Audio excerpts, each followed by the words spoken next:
Abraham Lincoln, the 16th President of the United States, holds a unique and revered position in the life of the nation. If the popular belief can be justified that any American citizen can aspire to become the country's leader, Lincoln provided support for this idea by rising from his 1809 birthplace in a subsistence farmer's log cabin in Kentucky, seen here, to the most exalted role in government.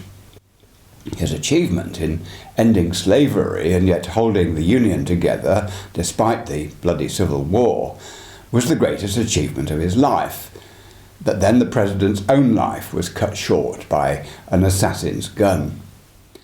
So it's not surprising that this magnificent shrine was constructed in Washington, D.C. in memory of the man and his achievements, together with this huge family tomb in his chosen home city of Springfield, Illinois, where his embalmed body was taken by rail on this circuitous route lasting a fortnight and passing through 180 towns and cities and 7 states to allow the populace to show their last respects. Folk queued for hours to do so, turning out in their thousands. At each stop, Lincoln's coffin was taken off the train, put on a decorated horse-drawn hearse, and led by a solemn procession to a public building for viewing. Commentators often see Lincoln as a melancholic, depressive character. A contributing factor may have been his mother's death when he was just a ragged 9-year-old. She contracted milk sickness, a fever from cows that had eaten snake root. His sister died aged 10, so he felt alone in the world despite his loving stepmother, whom he called his angel mother, encouraging him to get an education with better prospects than farming could offer. Later, at age 26, when training as a lawyer in Springfield, his romance with young Anne Rutledge was cut short by her untimely death, another cause for abiding grief. And later in 1850, his son Eddie, aged only 4, died of diphtheria, and in 1862 his favourite son Willie died of typhoid fever in the White House. In addition to this, his immense burden of leadership during the Civil War wore him down gradually and caused him to query if the events assailing the country were beyond the control of mere mortals, such as himself. Speculating that a higher force was guiding the nation, he saw himself as an instrument of Providence in conducting the war and purging the nation of slavery. Accounts describe his justified dejection at the huge loss of lives, as if each boy killed were his own son. We can go no further without broadening our perspective to include Lincoln's marriage and family, and one of the books I read in preparing for this programme was Behind the Scenes, or 30 Years a Slave and 4 Years in the White House, the autobiography of Elizabeth Keckley, published in 1868. This resourceful, remarkable woman was treated brutally as a slave, lashed by rawhide in her teens until her back was reduced to bleeding welts. For 4 years she was regularly raped by a white man, Alexander Kirkland, to whom she was loaned, resulting in her pregnancy and the birth of a mulatto son called George. As required by her owner, Elizabeth's mother taught her the skills of a seamstress, enabling her to take in work from outside to provide income for her owners. This photograph of her shows her mixed-race heritage. She thought her mother's husband was her father, whom she never saw again once he was sold and shipped off elsewhere. But her real father was actually her white owner, a fact of which she was unaware for many years. This picture provides another later portrait, how different these two images are. Eventually, through becoming an accomplished dressmaker, she purchased freedom from slavery for herself and her son by borrowing and then repaying $1,200 put up by customers who'd become her friends. That's around $35,000 in today's money. By this time, she was owned by her half-sister, Anne Burwell Garland. Once free, in November 1855, she eventually arrived in Washington, D.C., where by good fortune she was hired on the 4th of March 1861 by the nation's First Lady, Mrs. Mary Todd Lincoln, becoming her personal dresser, companion, confidant and dressmaker. This photograph shows Elizabeth Keckley in one of her own gowns in a rather grand environment, possibly the White House. And this demonstrates her splendid work for Mrs. Lincoln, made of silk velvet and satin. This gown from 1864 is kept at the National Museum of American History. Not surprisingly, she developed a successful business catering for the wives of the wealthy and powerful elite in Washington, D.C., for which she employed 20 seamstresses. Being intimate with the Lincoln family, she had first-hand experiences of their personal troubles, and at one point Mrs. Lincoln described Keckley as her dearest living friend. Her position was virtually unique, being able to observe the first family's domestic life and sharing Mrs. Lincoln's confidences. On occasion, she was asked to make the president himself look presentable before important public appearances. And when Mrs. Lincoln's son, Willie, became ill and died of typhoid fever at the age of 11, Mrs. Keckley was summoned to care for him. He was his mother's favourite child, she wrote.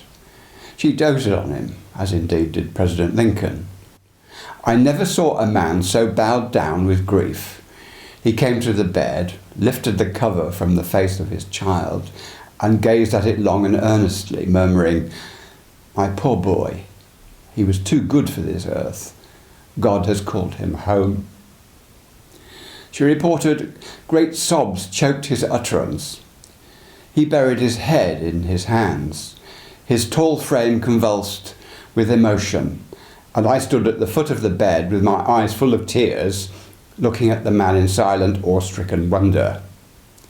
At the time of its publication, such revelations must have been sensational. Mrs. Lincoln was in many ways an altered woman, Keckley reported. She did not attend her son's funeral, and for 2 years after Willie's death, the White House avoided fashionable display. And she also witnessed the president consulting the Bible for consolation. What a sublime picture was this!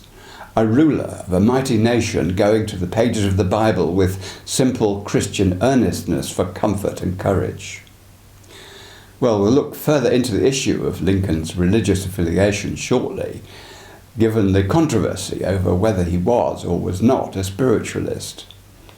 But he never publicly acknowledged membership of any particular church or religion.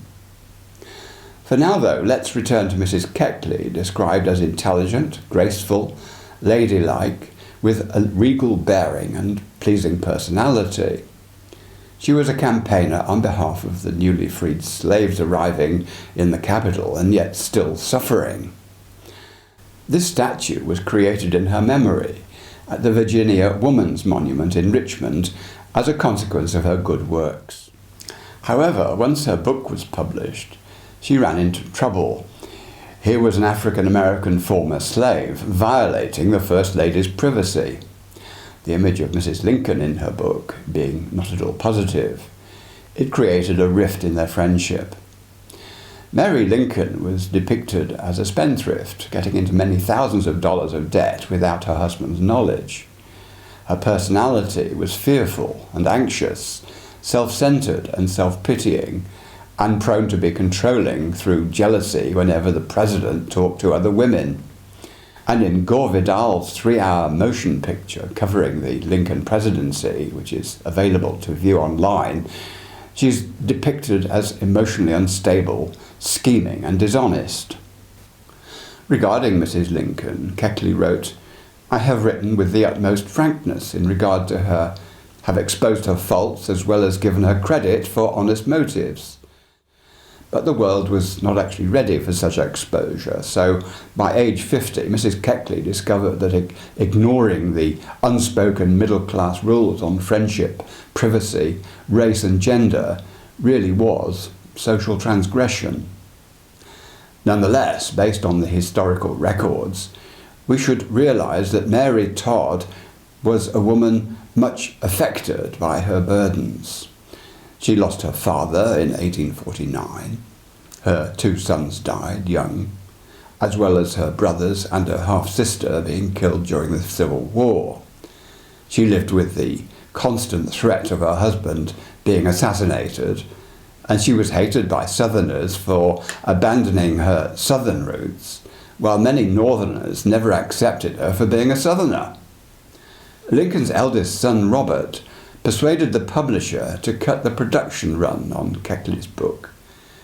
And Keckley slowly lost her dressmaking clients until by 1892 she left Washington for Ohio to head the Department of Sewing and Domestic Science at Wilberforce University, an African-American institution depicted here. But this position was only for a year, as she had a mild stroke. Before long, she returned to Washington, staying in the National Home for Destitute Women and Children and dying in poverty in 1907. But her life has not been forgotten. She's featured in 3 novels, 2 plays, and in Steven Spielberg's and Gore Vidal's motion pictures about Lincoln. So let's turn now to the question of spiritualism in the White House. Some writers reckon it was Elizabeth Keckley who persuaded Mrs. Lincoln to patronise spiritualist mediums in order to contact her deceased son Willie on the other side, an activity that reputedly got her into further debt. However, Keckley's autobiography makes no reference whatsoever to spiritualist beliefs, either for herself or the Lincolns. And furthermore, the mediums linked to Mrs. Lincoln by such commentators, Henry Wyckoff and Charles Colchester, were both claimed to be frauds. Another medium and friend of Lincoln, Dr. Anson G. Henry, wrote to his wife as follows: "I have made Mrs. Lincoln a convert to this doctrine, and it is fast becoming a great source of comfort and consolation for her." Whether it was Dr. Henry or someone else is an open question, but she did find solace in meeting spiritualists, and occasionally the president himself became involved. There are several mediums I'm going to introduce shortly who did appear to influence the family. But in the Psychic Life of Abraham Lincoln, author Dr. Susan Martinez points out that although 6,000 books have been written about the president's life, politics and influence, references to spiritualism have been virtually written out of the story, despite its popularity during the Civil War. At the time, fully a third of Senate members were regarded as spiritualists, with the subject being of continuing interest for many years. Take this article headed "He was a Spiritualist" in the Daily Statesman of Idaho on the 24th of October 1891, quoting John Bundy, editor of the Religio-Philosophical Journal. It claimed that beyond doubt President Lincoln was a spiritualist.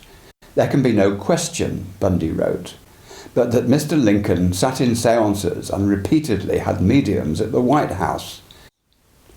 I know positively that through his investigations he became convinced of the continuity of life and of communication between the two worlds.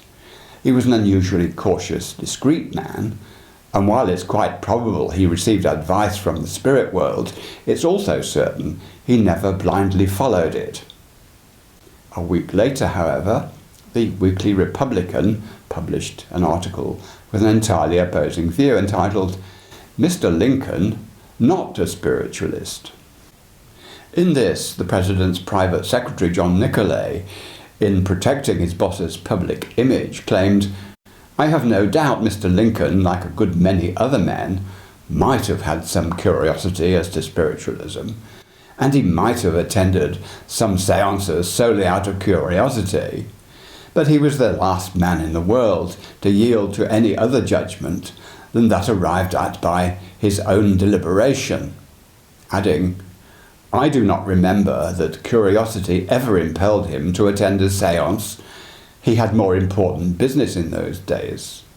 In any event, I can say without the slightest qualification that a séance never occurred at the White House. Well, to be straight with you, as you'll see, this was pure baloney.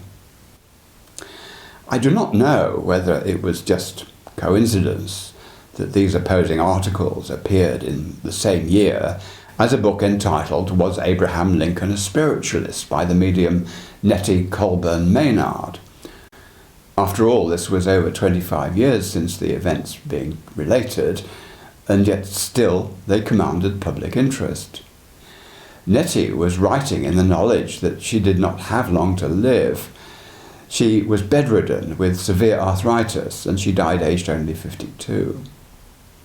However, in London, the Spiritualist Association of Great Britain accepted Nettie's influence upon Lincoln sufficiently to display a marble plaque in their former headquarters at 33 Belgrave Square, London, with his portrait immediately above it. It stated, "Abraham Lincoln, President of the United States of America, whose emancipation of the slaves was influenced by spirit guidance." And herein lies the controversy. Was this colossal change for American society, a conflict in which 750,000 men died, down to spirit influence? What is true is that no history books in American grade or high schools ever acknowledged that Lincoln consulted with mediums or held seances in Washington. But if the story of spirit influence in the White House was down to Nettie Colburn, we're bound to ask, who was she? It's an interesting tale. At the age of 15, Nettie and her friend, Parnie, began sitting daily for months to develop as mediums, and in December 1856, still aged 15, Nettie held her first public demonstration of trance mediumship. A hall full of curious people came to hear her lecture, and it lasted an hour and a half, and gave detailed information much more sophisticated than a girl of her age could be expected to know. And Nettie held more trance lectures over the next 3 years throughout New England, and particularly in Albany, New York State. As the story goes, one August day, Nettie and Parnie were in their room in Albany when Nettie fell into a trance. A spirit spoke through her to Parnie, explaining that a congress of spirits of formerly leading public figures, now deceased and on the other side, wanted to give guidance to President Lincoln. They expected Nettie to travel to Washington to seek an audience with him to enable the group to speak through her to enlighten him. Once returned to consciousness, Nettie did not welcome this message, and she decided to ignore it. She saw a mission of such magnitude as too overwhelming for her. Yet in the end, she did meet President Lincoln, and we might wonder if this was an accident or engineered by the so-called Congress of Spirits.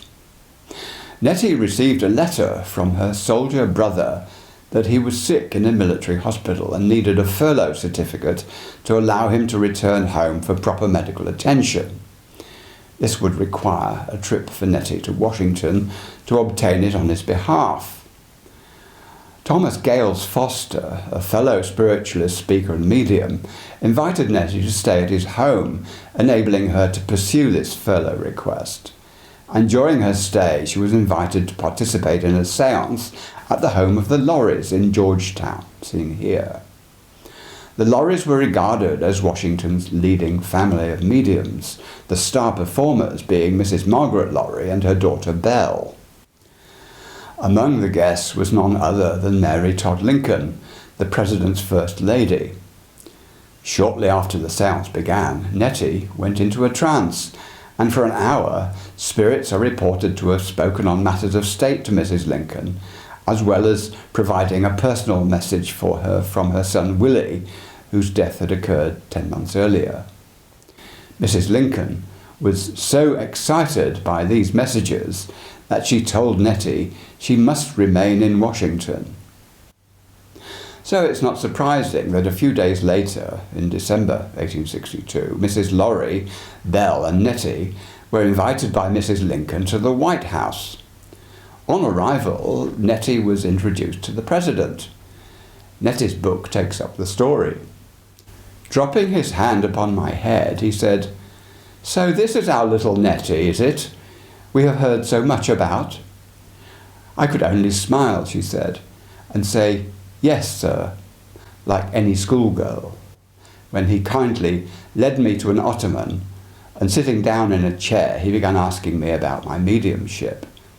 I think he must have thought me stupid, as my answers were little beyond yes or no. His manner, however, was genial and kind, and he suggested we form a circle. Once this had been organised, Nettie was quickly entranced, and the other sitters were deeply impressed by the strength and force of the language coming through this young girl, as though they were listening to a mature man.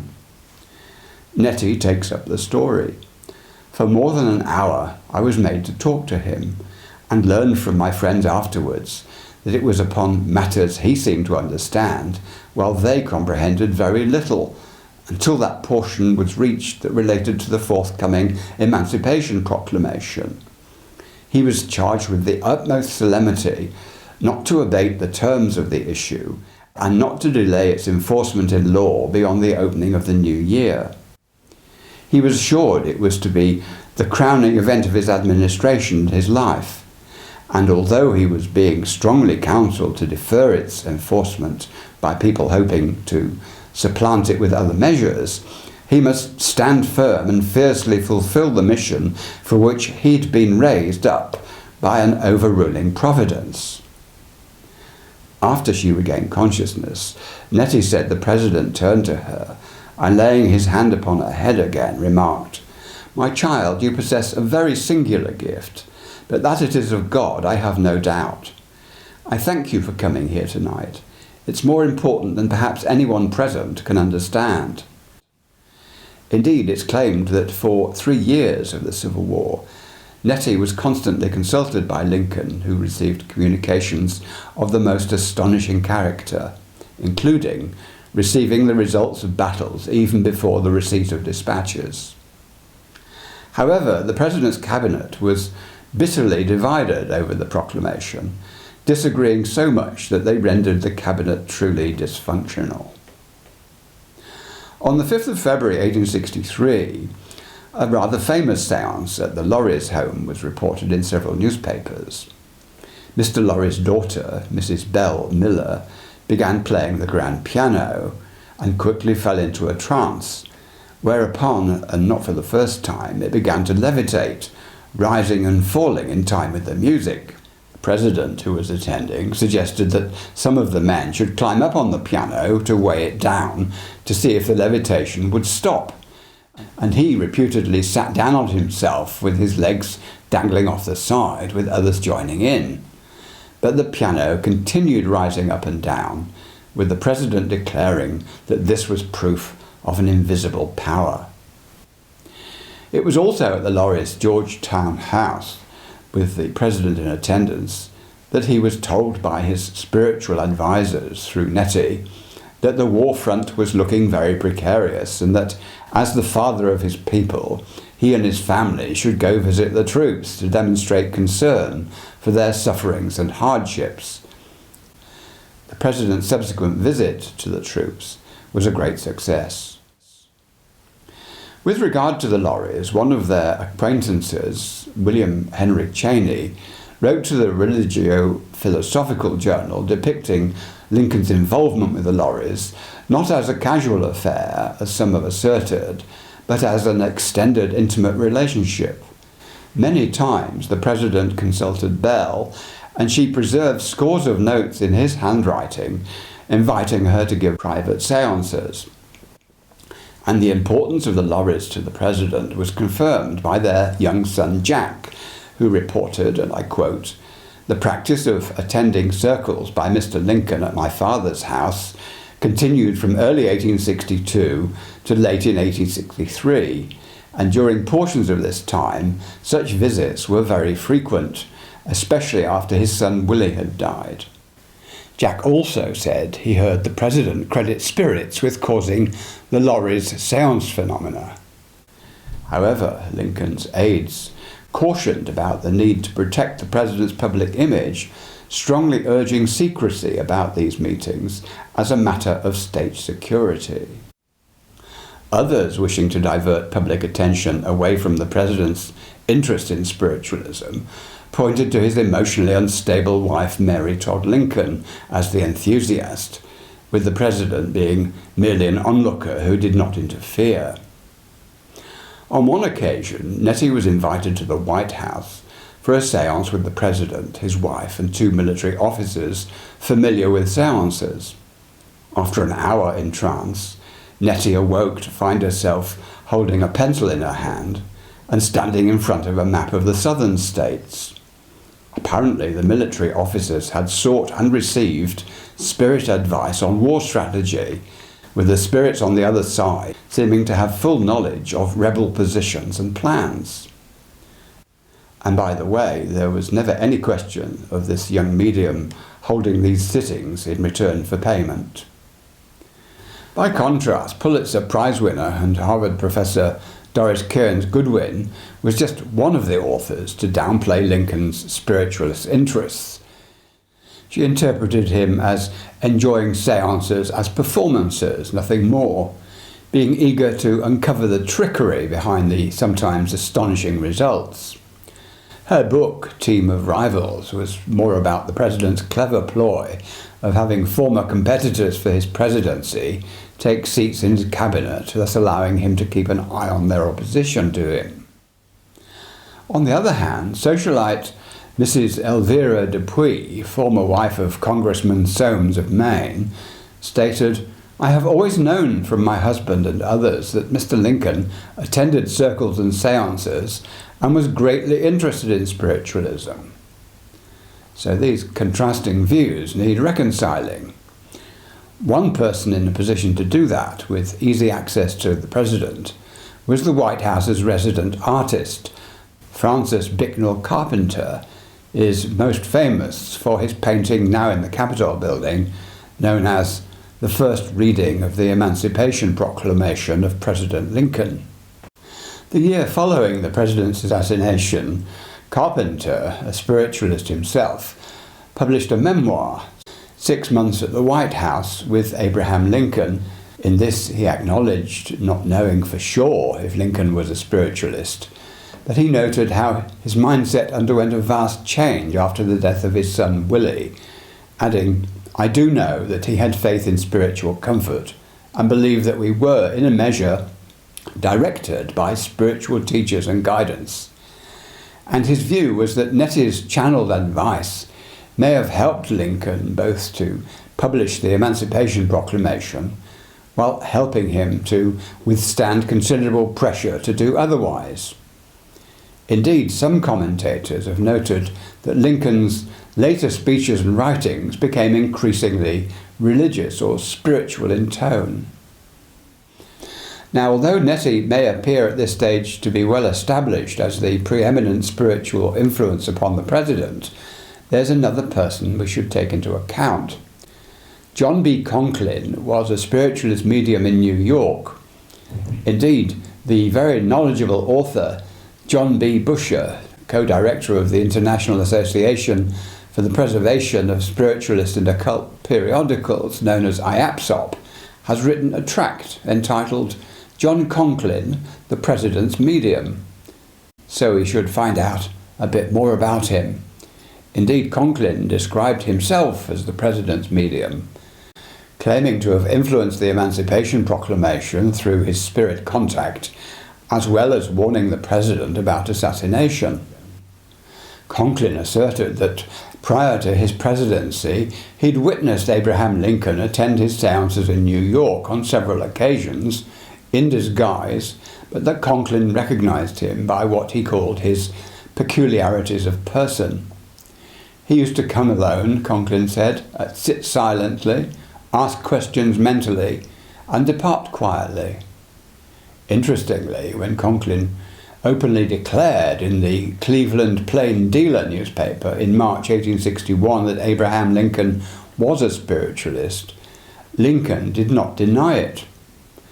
Writing in her book Modern American Spiritualism, published in 1870, The medium Emma Hardinge, a Lincoln supporter, relates that when the Plain Dealer article was submitted to Lincoln for comment, he quietly glanced over it and replied, "The only falsehood in this statement is that the half of it has not been told. The article does not begin to tell the wonderful things that I have witnessed." Knowing this, most people at the time would have been filled with dread to think of a president being guided by spirits. Conklin also claimed to have received, through automatic writing, a spirit message for the president from his oldest and closest friend, Edward Baker, a former senator for Oregon, who was killed a couple of months previously in the Battle of Ball's Bluff. We should not underestimate the strength of this friendship.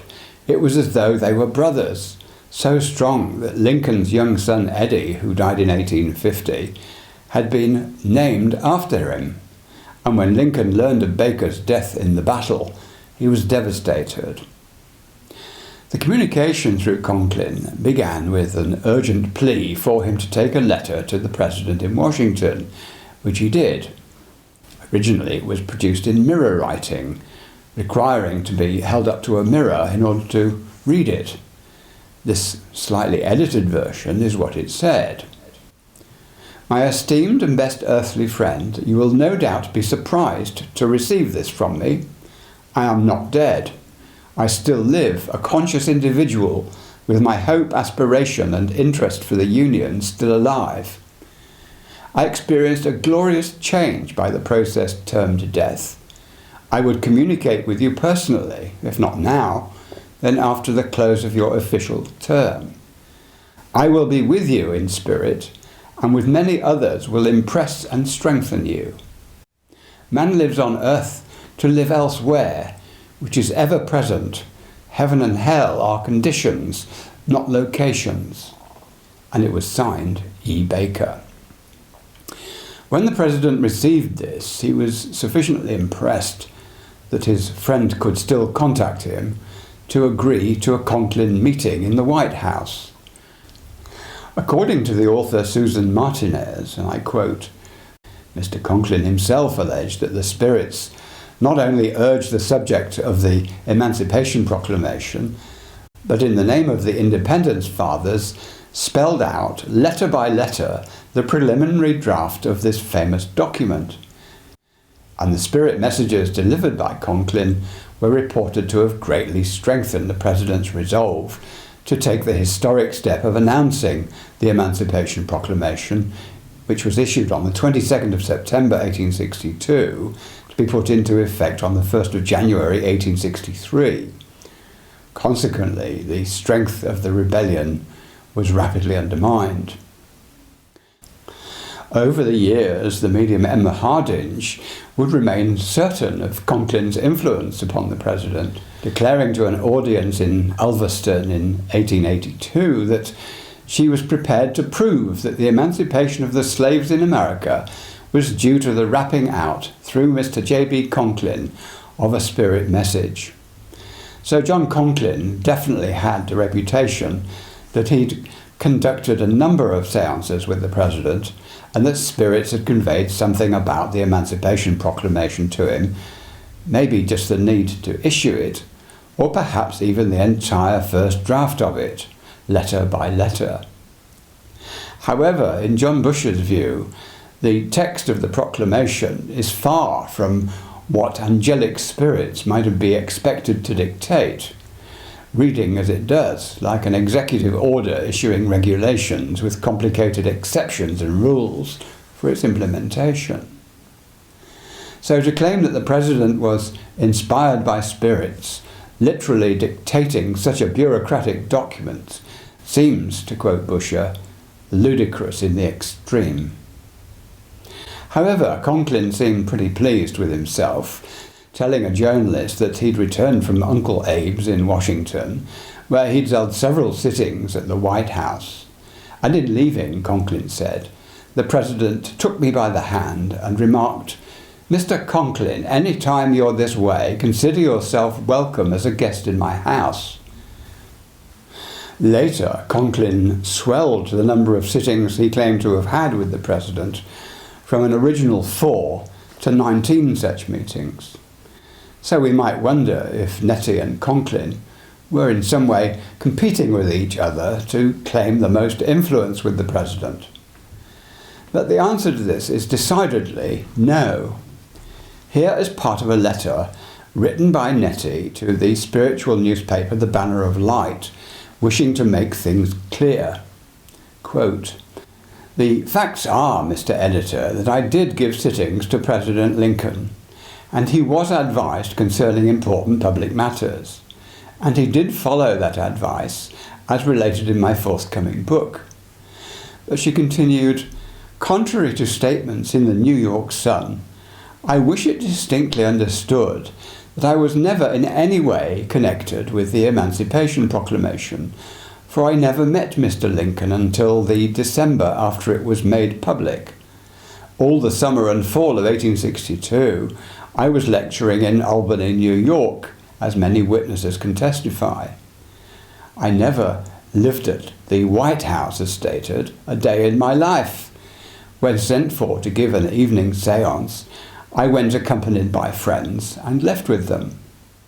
I was never Mr. Lincoln's chosen medium, for he has frequently held sittings with Charles H. Foster, Charles Colchester, Mrs. Lucy Hamilton, J.B. Conklin, and others.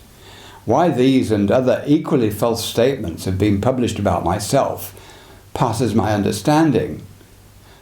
No newspaper representative has ever interviewed me, nor has a statement of mine been published concerning my mediumistic experiences, and I am at a loss to know where the reporters get their extraordinary information.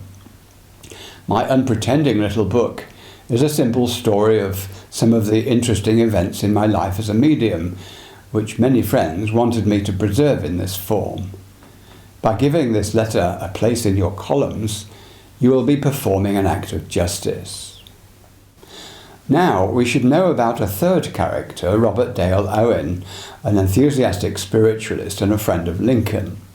He wrote a long letter to him from New York on the 17th of September 1862, strongly urging the president to issue the proclamation and abolish slavery, despite the political pressures he was under. And this letter makes no mention of spirits. 3 days later, Lincoln read the Emancipation Proclamation to the cabinet as captured in Francis Bicknell Carpenter's painting, which still hangs in the Capitol. Robert Dale Owen published his letter in 1863 after the proclamation had been issued. Lincoln had preliminary cabinet discussions about the proclamation in July 1962. He then drafted a preliminary proclamation which he read to his Secretary of State and Secretary of the Navy. He then presented it to the entire cabinet a week or so later, at which the Secretary of War advised him to wait for a Union military victory before issuing it. That opportunity came after the Battle of Antietam, so Lincoln formally issued it on the 22nd of September 1862 to take effect on the 1st of January 1863. All persons held as slaves within any state or designated part of a state, the people whereof shall be in rebellion against the United States, shall be then, thenceforward and forever free. And yet we find much of the imagery of the time focused on issuing the proclamation as a heavenly act directed from above and transmitted to Lincoln by the angels of our better nature, not really written by Lincoln at all, but simply passed to earth through him. This picture of an angel delivering the proclamation to President Lincoln resides in the Capitol building. So was the president a spiritualist?